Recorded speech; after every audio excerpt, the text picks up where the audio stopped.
Namaskar dear learners, welcome to the MOOC course of Pharmacology 3 subject code BP602T. I am Dr. Sardindu Kumar Mishra, Associate Professor in the Department of Pharmacology at Ramesh Institute of Vocational and Technical Education, Greater Noida. So dear learners, today we are going to explore about the beta-lactam antibiotics, especially the cephalosporins. So in this class we can cover the different aspects of the cephalosporin antibiotics. So let's start with the history of cephalosporin. So cephalosporin was generally isolated from the microbe known as Cephalosporium acrimonium. ठीक है, तो ये कहाँ से मिलता है? Cephalosporium acrimonium से, ठीक है ना. हाँ, और सबसे पहला कब डिस्कवर किया गया था? 1948 में ये डिस्कवर किया गया था. The scientist who discovered this cephalosporin is known as the name of that scientist is Giuseppe Brotzu. ठीक है ना. तो Giuseppe Brotzu ने इसको सार्कीडियन कोस्ट के आसपास से खोजा था, मतलब सार्डियन एक जगह है वहाँ पर, वहाँ से इसको उनको मिला था ये. Now what is this? तो सेफालोस्पोरियम जो है सी, जो सबसे पहला मिला था वो सेफालोस्पोरिन सी मिला था इनको, ठीक है. एंड सिफामाइसिन भी होता है, वो दूसरे स्पीसीज से मिलता है, स्ट्रेप्टोमाइसिस लैक्टोड्यूरेंस से, ठीक है. तो सिफामाइसिन की बात हम नहीं कर रहे हैं, हम सेफालोस्पोरिन्स की बात कर रहे हैं. व्हाट दे ऑब्जर्व, डॉक्टर ब्रॉडजू ने क्या ऑब्जर्व किया? That they have a very good inhibition towards the Streptococcus aureus, sorry Streptococcus aureus, ठीक है. स्टेफिलोकोकस ऑरियस के अगेंस्ट में बहुत इफेक्टिवली काम कर रहा था, और कुछ कंडीशंस में it has a potential to treat the what, typhoid as well as the streptococcal infections. Later on Guy Newton and Edward Abraham ने they isolated the next molecule that is the cephalosporin C, और आप इसको कह सकते हो कि ये उस टाइम पर पहला एक सेफालोस्पोरिन था 1948 में, and the name was cephalosporin C. Now he is the person, Costa Rica के प्रोफेसर हैं डॉक्टर गुसेपू ब्रोट्जू, ठीक है. And this is the structure of cephalosporium acremonium, ये आपके रेफरेंस के लिए है, ठीक है. Okay, now what is the structure of this cephalosporin? तो अगर आपको याद हो बीटा लैक्टन जो हमने पढ़ा था, तो जब हमने बात की थी कि पेनिसिलिन का एक स्ट्रक्चर होता है जिसमें कि एक बीटा लैक्टम रिंग होती है, ठीक है ना. तो यहाँ पर भी अगर हम बात करें तो this is the structure, and here you can see that this one is the beta lactam ring, whereas this is the dihydrothiazine ring, ठीक है ना. ये क्या है? डाइहाइड्रोथायजिन रिंग है, एक इसमें N है और एक इसमें S है, ठीक है. अब कहानी क्या है? कहानी यह है कि सेफालोस्पोरिन जो है compare to the penicillin, it is much more better, much more modified in terms of kinetics, in terms of what, the antimicrobial spectrum, ठीक है. सो कैसे है वो हम बात कर लेते हैं. तो जनरली ये जो पोजीशन है, this is the third position and this is the seventh position, ठीक है ना. ये थर्ड और सेवेंथ पोजीशन जो है, they can define the spectrum as well as the kinetic property of the cephalosporin. अगर सेवेंथ पे सब्स्टिट्यूशंस अच्छे हो रहे हैं, ठीक है ना, तो they will lead to the what, antimicrobial spectrum of the cephalosporin, ठीक है. लेकिन थर्ड पोजीशन पर जो भी सब्स्टिट्यूशन होगा, that will define what, the kinetic property of the cephalosporin, ठीक है. Generally it consist of 7 amino cephalosporanic acid, जैसे वहाँ 6 अमीनो पेंसिलिक एसिड था, वहाँ पर यहाँ पर क्या है, 7 अमीनो सेफालोस्पोरिनिक एसिड है, ठीक है, which is analogous to the 6 amino penicillanic acid. Generally ये R1 और R2 इन्हीं पर मॉडिफिकेशंस होते हैं, और इसकी एक्टिविटी जो होती है वो ब्रॉडर होती चली जाती है, ठीक है. बिकॉज जब हमने डिस्कवर किया था उस टाइम फर्स्ट जनरेशन था, और आज की डेट में हमारे पास 5 जनरेशन हैं सेफालोस्पोरिन्स के, and they have a very good spectrum, ठीक है. नाउ द फर्स्ट सेफालोस्पोरिन, जिसको आप कह सकते हैं कि सिंथेटिकली वो आया और मार्केट में लॉन्च हुआ, और उसको लॉन्च करने वाली कंपनी थी एली लिली, यूएसए की कंपनी है, and the name of the cephalosporin is cephalothin, ठीक है. सेफालोथिन आया सबसे पहले कब? 1964 में, ठीक है ना. तो 1964 में सेफालोथिन आया, एली लिली कंपनी ने इसको मार्केट में लाया, and it has a very good potential. Now अब मैंने पहले बोल दिया कि एक्सटेंडेड स्पेक्ट्रम है, बहुत बड़ी क्लास पे काम करता है, तो इसका मतलब ही ये हो गया कि ये ब्रॉड स्पेक्ट्रम है, ठीक है। Water solubility is very good and the molecular weight will lie in between of 400 to 450, ठीक है ना, 400 से 450 के बीच में इसकी पूरी कहानी है। जनरली इन टर्म्स अगर हम बात करें कि पेनिसिलिन जो था वो टेम्परेचर और पीएच की वजह से थोड़ा सा डिस्टर्ब्ड हो जाता था, वो उसका सॉल्यूशन डिग्रेड हो जाता था, तो सेफेलोस्पोरिन के साथ ऐसी कोई बात नहीं है, they are stable at the pH and different temperatures, ठीक है ना। नाउ मैंने न्यूक्लियस की बताई दी आपको कि 7 अमीनो सिफेलोनिक एसिड जो है इसका न्यूक्लियस है। Now let's move to the classification of the cephalosporin, ठीक है। तो अब हम देख लेते हैं कि कितने क्लासेस में इसको डिवाइड किया जनरेशंस के हिसाब से, ईयर्स जैसे जैसे इसकी क्रोनोलॉजी आई वैसे वैसे।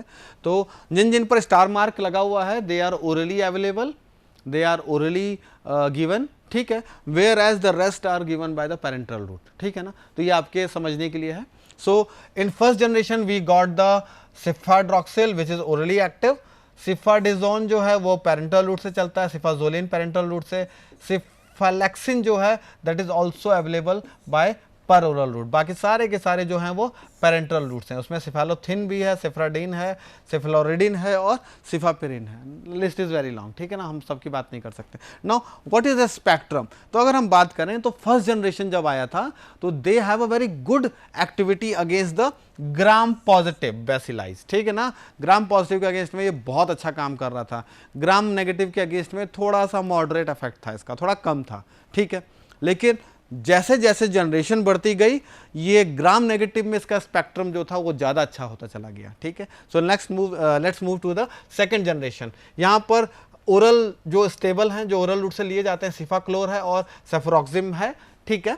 वेयर एज पेरेंटल रूट से हमारे पास है सिफामेंडोल, सिफोक्सिटिन, सिफोरेंडिन, सिफोनिसिड, ठीक है ना, ये सब पेरेंटल रूट से जाते हैं। Now they have a very good potential, good antimicrobial property against the gram negative. लेकिन अब उल्टा हो जाएगा, ठीक है, ग्राम पॉजिटिव जो है वो क्या हो गया, मॉडरेट एक्शन हो जाएगा। अब ग्राम पॉजिटिव के अगेंस्ट में मॉडरेट एक्शन देखने को मिलेगा। थर्ड जनरेशन की बात करते हैं तो यहां पर cefixime, one of the best selling antibiotic, anti microbial agent in the market, ठीक है ना। जिफी के नाम से अगर आपने सुना हो तो जिफी के नाम से बहुत ज़्यादा चलने वाली ड्रग है ये।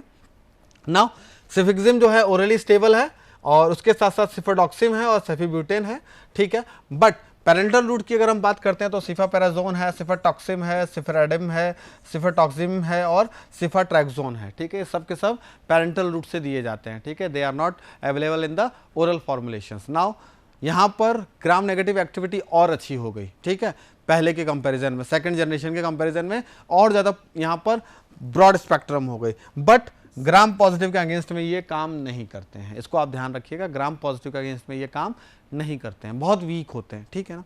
फोर्थ जनरेशन की बात करें तो all the fourth generation are available in terms of parental formulation, they are not effective. Even fifth generation is also not available in the what, the oral formulations, ठीक है ना, वो भी पेरेंटल रूट से दिए जाते हैं और फोर्थ जनरेशन भी, ठीक है। तो यहाँ पर आपको ध्यान रखना है all are given by the parental, हाँ। और फिफ्थ में भी कुछ दो ड्रग्स हैं, एक तो सिफाबाइपरॉल है, मैं आगे आएगा, मैं आगे बता दूंगा आपको, ठीक है। अब क्या नाम है इसमें देख लेते हैं। फोर्थ जनरेशन सिफिम है, सिफिप्लोरैम है, सिफोजोप्रैम है, सिफापिरोम है और सिफिकोम है। नाम थोड़े कॉम्प्लेक्स हैं, आपको याद करने में दिक्कत होगा, बट मैं लास्ट में आपको एक निमोनिक बता दूंगा, एक शॉर्टकट बता दूंगा याद करने का, आप शायद उससे वो आपको काम कर जाए। Now they have a very good activity against the gram negative compared to the third generation and they have some good activity in gram positive also, ठीक है। तो फोर्थ जनरेशन इक्वली इफेक्टिव है दोनों में, बट ग्राम नेगेटिव में इसकी activity जो थोड़ी सी ज़्यादा देखने को मिलती है। Now let's move to the mechanism of action. तो पहले भी हमने बात की थी पेनिसिलिन में, जब हम बीटा लैक्टम में पेनिसिलिन पढ़ रहे थे तो हमने बात की थी कि भाई जो बैक्टीरिया सेल वॉल है that is made up of peptidoglycan, specially कौन सा वाला, ग्राम पॉजिटिव वाला। तो ग्राम पॉजिटिव जो पेप्टिडोग्लाइकेन से बना हुआ है वो ज़्यादा सेंसिटिव होता है किससे, पर्टिकुलर एंटीबायोटिक पेनिसिलिन से या फिर सिफेलोस्पोरिन से। लेकिन जो ग्राम नेगेटिव है जिनके अंदर लिपोपॉलीसैकेराइड भी आ रहा है, ठीक है ना, लिपिड मतलब फॉस्फोलिपिड से भी मिलकर बने हुए हैं, तो उनमें थोड़ी सी सेंसिटिविटी कम होती है। नाउ अब सेम प्रोसेस, नाग और नाम का पैरेलल चेंज चल रहा था और इनको जोड़ने वाला जो बॉन्ड था दैट इज द ट्रांसपेप्टाइड बॉन्ड, ठीक है ना। अब सिफेलोस्पोरिन का काम क्या है, जैसे पेनिसिलिन क्या कर रहा था, पेनिसिलिन बाइंडिंग प्रोटीन को तोड़ दे रहा था, ठीक है, ट्रांसपेप्टाइडेज को तोड़ दे रहा था, और तोड़ते ही नाग और नाम की जो लेयर है वो कोलैप्स हो जा रही थी, और कोलैप्स होते ही उसकी जो एक्टिविटी है वो जीरो हो जा रही थी, उसकी डेथ हो जा रही थी बैक्टीरिया की, ठीक है ना। सेम प्रोसेस यहां पर भी है। What it can do, it can inhibit the synthesis of peptidoglycan by inhibition of transpeptidase, ठीक है, ट्रांसपेप्टाइडेज को इनहिबिट कर देगा, और इसको इनहिबिट करते ही जो सेल वॉल है वो लाइज हो जाएगा, ब्रेक डाउन हो जाएगा। Now this is the flow diagram for your easy understanding, आप इसको एग्जाम में भी फॉलो कर सकते हो, ठीक है। सिफेलोस्पोरिन एक्ट ऑन ट्रांसपेप्टाइडेज एंजाइम, जैसा मैं बोल रहा हूँ बिल्कुल वही है, आप ध्यान, बस आपको थोड़ा सा इजी वे में याद करने के लिए बना दिया। इनहिबिट द ट्रांसपेप्टाइडेशन, ठीक है। नाउ व्हाट विल हैपन, एक बार ट्रांसपेप्टाइडेशन इनहिबिट हुआ तो पेप्टिडोग्लाइकेन सिंथेसिस खत्म, जाहिर सी बात है, और इसकी वजह से ऑटोलाइटिक एंजाइम जो हैं, जो लाइसोजाइम्स हैं, ठीक है ना, जो हमारे मतलब बैक्टीरियल सेल में पाए जा रहे हैं, ठीक है ना, वो एक्टिवेट हो जाएंगे, क्योंकि अब तो जो बैक्टीरियल सेल है वो मर गया, तो अब उसका ब्रेक डाउन होना, उसका फैगोसाइटोसिस होना, उसका डिग्रेड होना जरूरी है। तो वो डिग्रेडेशन करने की जिम्मेदारी किसके पास है, ऑटोलाइटिक एंजाइम्स के पास है। अब इसके पैरेलल में परमिबिलिटी बढ़ जाएगी, यानी बाहर से चीजें अंदर आने लगेंगी, वो स्वेल करेगा, ज्यादा स्वेलिंग हुई तो एक्सप्लोजन होगा, और एक्सप्लोजन के बाद लाइसिस हो जाएगा, और अल्टीमेटली जो बैक्टीरिया है वो शहीद हो जाएगा, उसकी मृत्यु हो जाएगी, वो डाई कर जाएगा, ठीक है। नाउ एंटी माइक्रोवेव स्पेक्ट्रम की बात करते हैं। तो एंटी माइक्रोवेव स्पेक्ट्रम के अगर देखें तो मैंने पहले भी बताया था कि ग्राम पॉजिटिव में फर्स्ट जनरेशन बहुत अच्छा काम कर रहा है, ठीक है। ग्राम नेगेटिव में थोड़ा थोड़ा है, स्टेफिलोकोकस में ठीक है, बट ग्राम नेगेटिव में इसकी एक्टिविटी जो है ना के बराबर है, ठीक है। लेकिन सेकंड जनरेशन जो है उसने अपने आप को क्या किया, अपग्रेड किया, उसके अंदर उसके मॉडिफिकेशंस हुए। अब मॉडिफिकेशंस होने के बाद देखो क्या फायदा हुआ, ग्राम पॉजिटिव में तो काम कर रहा है, लेकिन पैरेलली ये ग्राम नेगेटिव और स्टेफिलोकोकस में भी इसकी एक्टिविटी जो है बहुत अच्छी है, स्पेशली किस टर्म्स में, इन terms of beta lactamase inhibition, ठीक है ना। जो बीटा लैक्टमेज था, याद होगा अगर आपको, जो पेनिसिलिन को तोड़ दे रहा था, जिसको हम पेनिसिलिनेज भी कह रहे थे, ठीक है ना, इसको तोड़ने वाले एंजाइम का नाम क्या था, बीटा लैक्टमेज। कहां से निकलता था, बैक्टीरिया से, ठीक है ना। तो ये जो बीटा लैक्टमेज है इसके अगेंस्ट में भी काम करने वाले स्टेबल हैं इन ये पर्टिकुलर क्लास, ठीक है ना। तो ये एक बड़ा एडवांटेज है हमारे पास, ठीक है। थर्ड जनरेशन की बात करें तो ग्राम पॉजिटिव में थोड़ा वीक है ये एक्टिविटी, बट ग्राम नेगेटिव में बहुत अच्छी है, मॉडरेट है स्टेफिलोकोकस और ग्राम नेगेटिव बैक्टीरियाज में, स्पेशली बीटा लैक्टमेज में, ठीक है ना। Fourth generation is very you can say good at gram positive, but they have a very potential or you can say extended spectrum in terms of gram negative infection. Staphylococcus में भी इसका infection अच्छा है, और साथ साथ में gram negative bacteria के बीटा लैक्टमेज एक्टिविटी में भी ये बहुत ही पोटेंशियली काम कर रहा है। नाउ अब हम थोड़ा सा इसको, वो तो टेबुलर फॉर्म में था, इसको थोड़ा सा एक्सटेंडेड फॉर्म में पढ़ लेते हैं। नाउ जैसा मैंने पहले बोल दिया था, now they are the first generation generally is active in the gram positive but not in the gram negative, but जैसे जैसे सेकंड जनरेशन थर्ड जनरेशन बढ़ते जाएंगे, ग्राम नेगेटिव में इसकी एक्टिविटी जो है दैट विल बी इंक्रीजेस, ठीक है ना। Now they have a very good activity against the enterobacters. Ceftazidime की बात करें तो ये स्यूडोमोनास एरिज़ोनेसा के अंदर बहुत अच्छा काम करता है। I already mentioned that aminoglycosides are generally combined with the beta lactam antibiotics because the beta lactam will you can say give the path for their entrance, ठीक है ना, उनको अंदर जाने के लिए रास्ता बना कर दे देता है सेल वॉल को डिग्रेड करके, ठीक है। So the beta lactam along with the aminoglycoside are combinations, ठीक है, and they are very effective in the Klebsiella infection, Enterobacter infection, protease, Haemophilus and Providencia, ठीक है। But when we talk about the cefotraxone, ठीक है, so they are very good in treatment of gonorrhoea, ठीक है, gonorrhoea के treatment में they have a very good, where as they are also affect in the Lyme disease, ठीक है ना, Lyme disease में भी ये बहुत इफेक्टिवली काम करते हैं। Cefotaxime and ceftriaxone they are the choice of drug, they are very commonly used in the meningitis, ठीक है, मेनिंजाइटिस में आप इसको यूज करते हैं। Ceftazidime along with the aminoglycosides, ठीक है, they are very effective in the meningitis specially which is caused by the pseudomonas, ठीक है ना। तो स्यूडोमोनास की वजह से जो मेनिंजाइटिस हो रहा है वहाँ पर आप सिफाजिडिम अमीनोग्लाइकोसाइड के साथ दीजिए।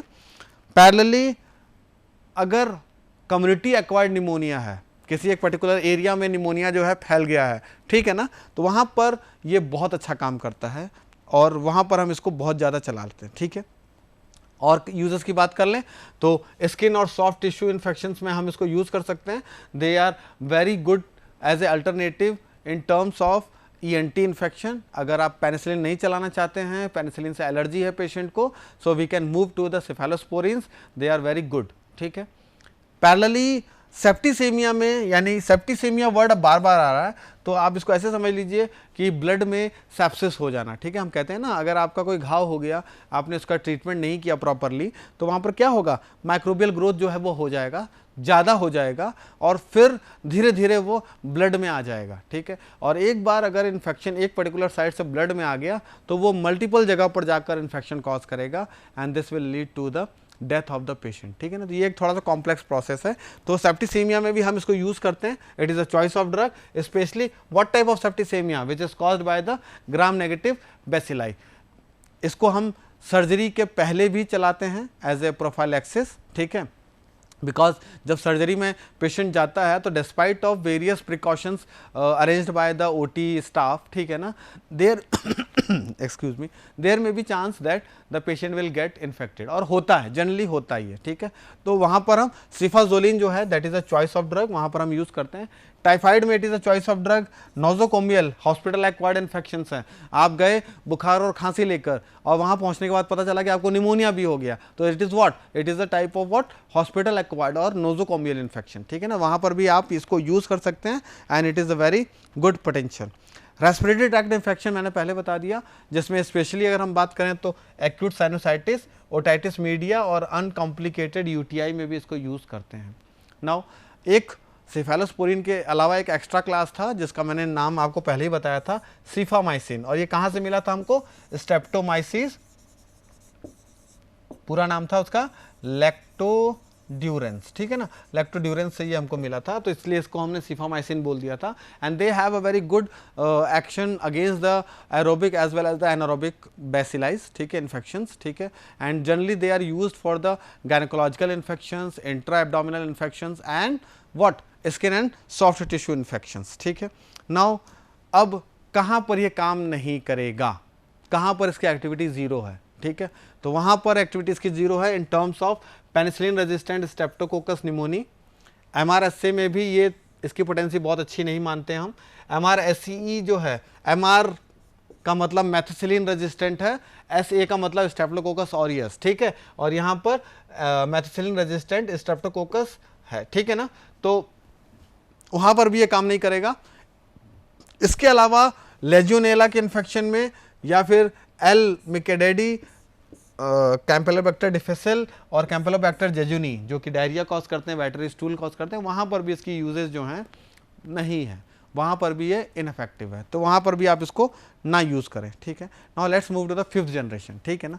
अब ये पेरेंटल रूट से अवेलेबल हैं, इनको हम ओरल नहीं दे सकते, ठीक है, तो आप इसको पेरेंटल रूट से दोगे, ओरल बिल्कुल नहीं दे सकते क्योंकि ये डिग्रेड हो जाते हैं, ठीक है ना। तो पेरेंटल रूट से they are available and they have a very extended spectrum, especially MRSA, ठीक है, जो बाकी 4 जनरेशन के नहीं कर पा रहे थे, वहाँ पर हमारा 5th जनरेशन का अच्छा काम कर लेता है, ठीक है, तो हम इसको एक रिजर्व ड्रग की तरह रखते हैं, ठीक है। And this is the reason why, अब ये हो क्यों रहा था, ये हो इसलिए रहा था बिकॉज हम इर्रेशनल प्रैक्टिस कर रहे हैं, ठीक है ना। हमको 1st जनरेशन एंटीबायोटिक खाना था तो हमने 3rd जनरेशन पे कूद के चले आए। सिफिक्सिम के साथ यही प्रॉब्लम हुई, ठीक है ना, वाई सिफिक्सिम गॉट रजिस्टर्ड, ठीक है ना, तो वो रजिस्टर्ड इसलिए हो गया बिकॉज प्रॉब्लम क्या थी कि जहां पर सुई से काम हो जाना था वहां हम तलवार घुमा रहे हैं, ठीक है ना, तो दिस इज द रीजन।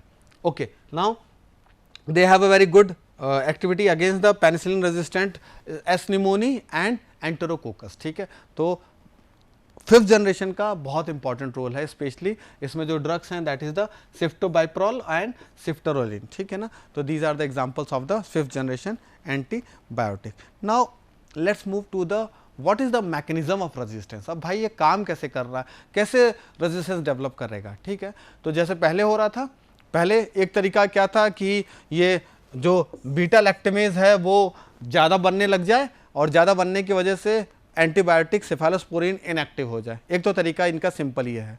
दूसरा तरीका यह है जो इनकी बाइंडिंग साइट है पीवीपी, पेनिसिलिन बाइंडिंग प्रोटीन, ठीक है ना, उसका टारगेट का स्ट्रक्चरल मॉडिफिकेशन कर दे, ठीक है ना। मतलब अगर वो इस तरह से देखने में है, ठीक है, तो हम इसको इस तरह से बना दें, ठीक है। अब आओ भाई तुम बाइंड करो, कोई कुछ नहीं कर सकता, ठीक है।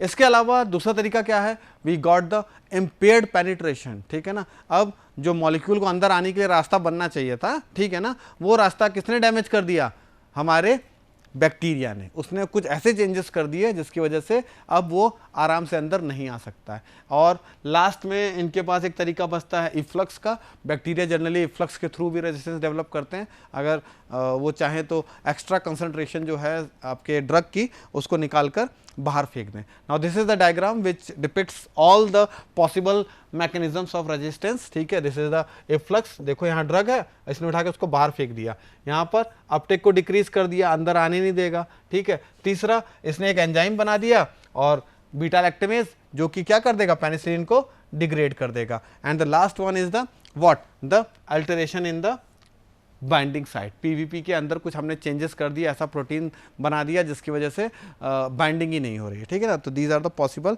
टारगेट्स, ठीक है ना। नाउ अगर अब हम बात करें तो पेनिसिलिन से ये ज़्यादा एक्सटेंडेड स्पेक्ट्रम था, बहुत अच्छा काम कर रहा था, but side effect are still the same जो पेनिसिलिन के साथ प्रॉब्लम थी, ठीक है।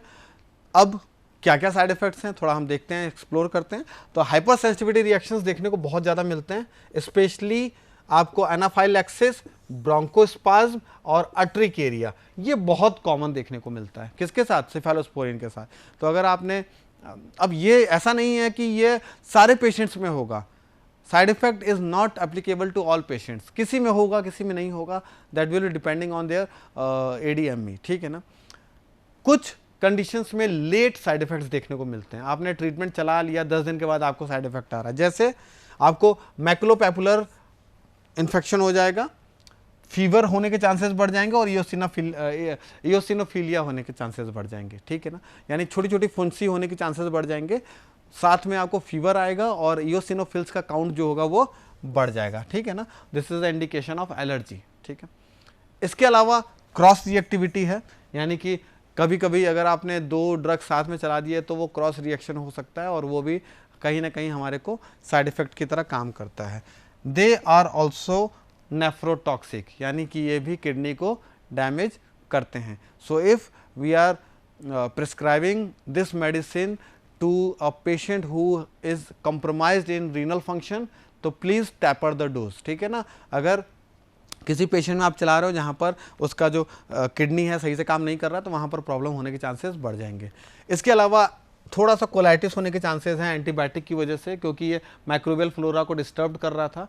हाँ, अल्कोहल के साथ आप इसको नहीं ले सकते हैं, अगर आपने लिया तो डाइसल्फिराम लाइक रिएक्शंस देखने को मिलेगा, यानी कि आपको वोमिटिंग, नॉजिया, ठीक है, एनोरेक्सिया जैसे कंडीशन देखने को मिलेगी, ठीक है। जो डाइसल्फिराम जो है, it is a drug for inhibition of alcoholism, ठीक है ना। ये अल्कोहल को ठीक करने के लिए, अल्कोहलिज्म को ठीक करने के लिए यूज़ किया जाता है।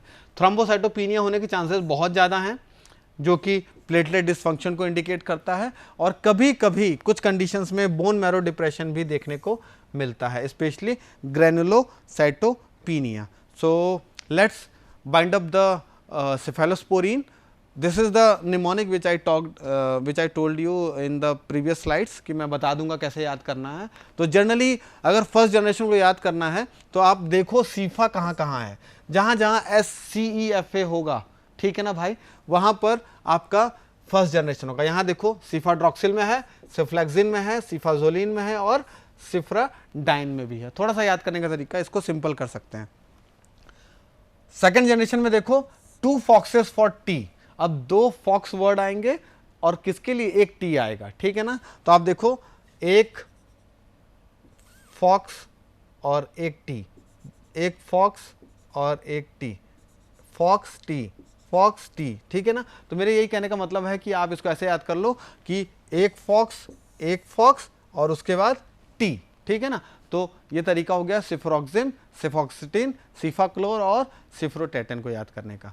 थर्ड जनरेशन की बात करें तो इसमें सिफिक्सिम के अलावा सब में टी आएगा, ठीक है, आप देख लो, सिफिक्सिम इज द एक्सेप्शन, इसको छोड़ दो, इसके अलावा सिफोटाजिम, सिफेटाजिडिम, सिफाट्राक्सॉन सब में टी आएगा, ठीक है। तो दिस ऑल्सो तरीका you can say shortcut to remember the. And fourth में 4 pies with the quino salad, ठीक है। तो मतलब 4 बार पाई आएगा, तो यहाँ देखो 1 पाई, 2 पाई, ठीक है, और उसके बाद क्यूनो वर्ड आ जाएगा, ठीक है। तो सिफापिरोम, सिफिपिम एंड सिफोक्यूनोमी, ठीक है। तो these are the mnemonics to remember the cephalosporin classification. So thank you for your patience listening. This is all about the cephalosporin antibiotics. Thank you.